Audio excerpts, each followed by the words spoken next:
ఎందుకు భార్య, భర్త, భర్త, భార్య వీళ్ళిద్దరు ఎందుకు అంత పెద్ద శత్రువులు అవుతున్నారు అసలు? ఈ రోజుల్లో అంటారు ఆ! కదా! అంటే ప్రత్యేకంగా అదొక మహా సముద్రం అమ్మ. దాని మీద పుస్తకాలు రాస్తే కనుక ఒక పుస్తకం కాదు 10 పుస్తకాలు రాయొచ్చు. హ్మ్. ఎందుకు తర్జన భర్జనలకు ఎందుకు లోనవుతున్నారు? చీటికి మాటికి గొడవలు ఎందుకు పడుతున్నారు? హ్మ్. అన్నిట్లకంటే విచిత్ర విడ్డూరం ఏంటంటే కనుక అసలు ఈ రోజుల్లో కోర్టు వరకు వెళ్లి తల్లిదండ్రుల పంచాయతీ వరకు వెళ్ళేటటువంటి కేసులు లక్ష్మి గారు హ్మ్. అసలు ఎలాంటివి వెళ్తున్నాయో తెలుసా? ఎంత విచిత్ర విడ్డూరమైన కేసులు వెళ్తున్నాయో తెలుసా? హ్మ్. నేను చెప్పిన మాట వినలేదు. హ్మ్. నేను చెప్పినట్టు కూర్చోలేదు. నేను చెప్పినట్టు చీర కట్టుకోలేదు. హ్మ్. నేను చెప్పిన అసలు నాకు అమెరికా నుంచి ఈ మధ్య కాలంలో హ్మ్. వచ్చేటటువంటి కేసులు ఉన్నాయమ్మా. ఆన్‌లైన్‌లో డీల్ చేస్తూ ఉంటాను. హ్మ్. ఒక 4 డేస్ బ్యాక్ ఆ అబ్బాయి జుట్టు పొడవుగా పెంచుకున్నాడు. ఇండియాలో ఇల్లు కొనుక్కున్నారు. గృహప్రవేశం చేయాలి హ్మ్. 2 వారాల్లో. వీళ్ళు బయలుదేరి వెళ్ళాలి అక్కడికి. హ్మ్. ఈ అమ్మాయి లాస్ట్ మినిట్‌లో టికెట్ క్యాన్సిల్ చేసుకుంది. హ్మ్. ఎందుకు అంటే గనక నువ్వు జుట్టు పెంచుకున్నావు. ఆ అబ్బాయి 3, 4 వారాల క్రితం నుంచి జుట్టు పెంచుకుంటున్నాడు బాగా ఏదో స్టైల్‌గా ఇలా హ్మ్. జులపాల్లా. హ్మ్. ఈ అమ్మాయికి నచ్చలేదది. హ్మ్. వాడొచ్చి నా దగ్గర మొత్తుకుంటాడు. సార్ ఇదేం గోల సార్. హ్మ్. నేనేదో సరదాగా పెంచుకున్నాను జుట్టు. హ్మ్. ఈ ముందుది ఊడిపోతుందనో, వెనకది కవర్ అవ్వాలనో ఏదో పెంచుకున్నాను. హ్మ్. ఇప్పుడు జుట్టు కట్ చేసుకుంటేనే గాని గృహప్రవేశానికి రాదంటాను. ఇంక నాకు హక్కు, అధికారం ఏమీ లేదు. అంటే హ్మ్. ఎలాంటి వాటికి అసల గొడవ పడుతున్నారు అనేది అంటే ఆమెకి నచ్చినట్లు కూడా ఈనుండొచ్చు కదా! అంటే ఒకటమ్మా. ఒక స్వేచ్ఛ, ఒక స్వతంత్రం అనేది ఉంది. ఓకే. నీకు ఈ షర్ట్ బాలేదు. ఈ షర్ట్ మార్చుకో. అర్థం చేసుకోవచ్చు. హ్మ్. ఈ వంట బాలేదు. ఇంకో వంట చెయ్యి. అర్థం చేసుకోవచ్చు. హ్మ్.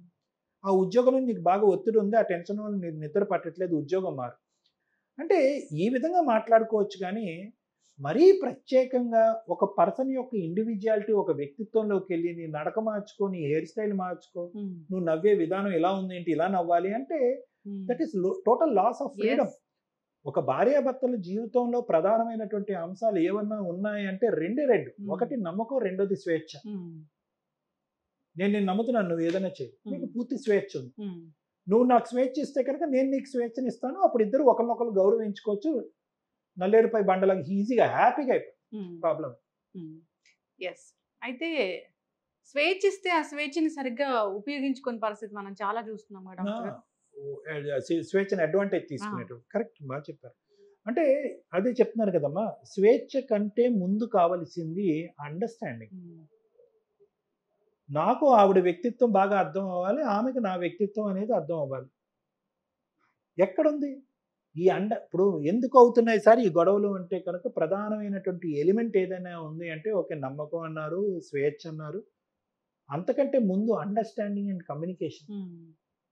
ఎక్కడుంది అండర్‌స్టాండింగ్? హ్మ్. నాకేం కావాలి అనేది నేను ప్రతి మ్యారేజ్‌లో మాట్లాడుతున్నానే గానీ, హ్మ్. తనకేం కావాలి అనే ఆలోచన ఎంతమందిలో ఉంది? ఈ అవును. కాలంలో ఉండేటటువంటి యువతీ యువకులు. హ్మ్.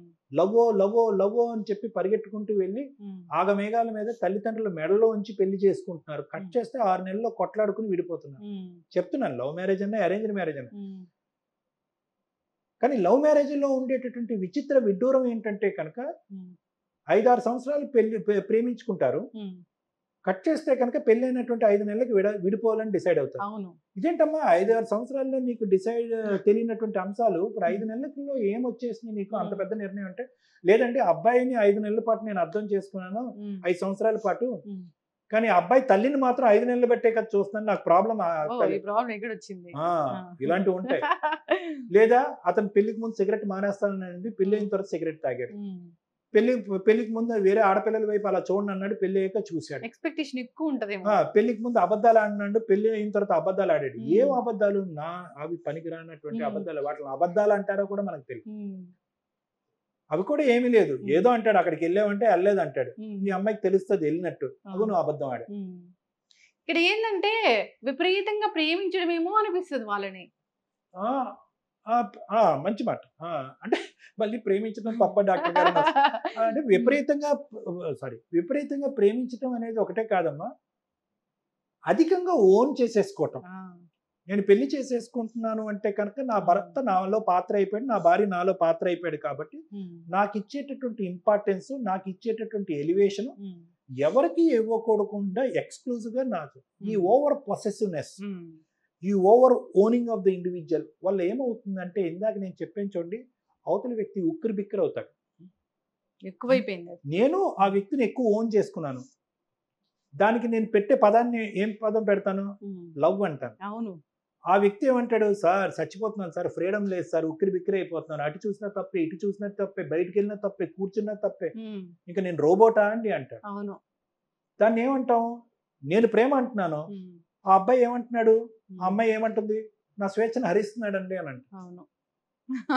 అంటే ఒక ప్రోటోకాల్ ఉండాలన్నమాట. భార్య ఇట్లుండాలి, భర్త ఇట్లుండాలి, గొడవ వచ్చినా ఇట్లుండాలి. మీలాంటి సైకియాట్రిస్టులు ఏం చేయాలంటే దానికి ఒక బుక్ రాయాలి మరి. ఇట్లే ఉండాలి, ప్రాబ్లమ్ వస్తే ఇట్లా ఫీల్ అవ్వాలి అనేది. అంతులేని కథలాగా అంతులేని బుక్స్ అవుతాయి. అవును. నేను గూగుల్ అనేది చేస్తే ప్రాబ్లమ్‌కి అక్కడ మీరు చెప్పింది రావాలి మాకు.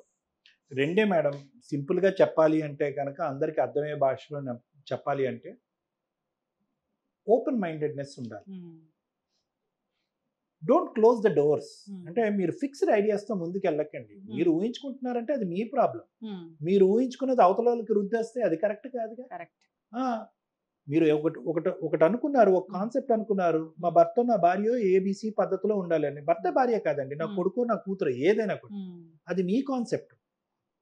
అది ఆచరణలోకి వస్తుందో, వాళ్ళు మీరు అనుకున్నట్టు ఉండగలరా లేదా అనేటటువంటిది వాళ్ళ వ్యక్తిత్వం బట్టి ఉంటుంది, వాతావరణం బట్టి ఉంటుంది, పెరిగిన పద్ధతులు బట్టి ఉంటాయి, రకరకాల వేరియబుల్స్ ఉంటాయి. మీరేదో ఒకటి ఊహించేసుకుని అది జరగకపోతే డిసప్పాయింట్మెంట్ అవుతారా?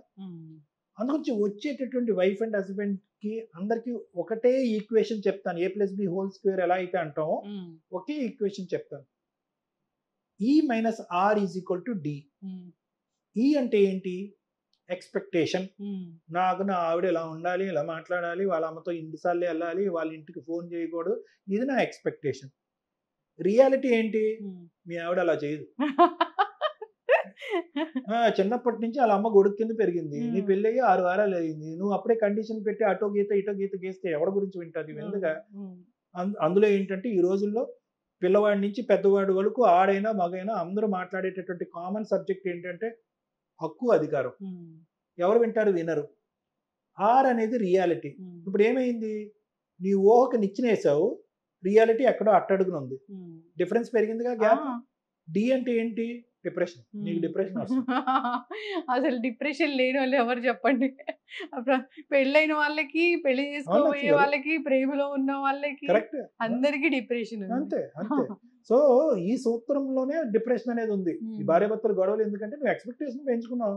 నీ వైఫ్ ఎంత ప్రేమించి ఎంత అరేంజ్డ్ మ్యారేజ్ అయినా కూడా రియాలిటీ దూరంగా ఉంది, డిఫరెన్స్ గ్యాప్ పెరిగింది, డిప్రెషన్ వచ్చింది.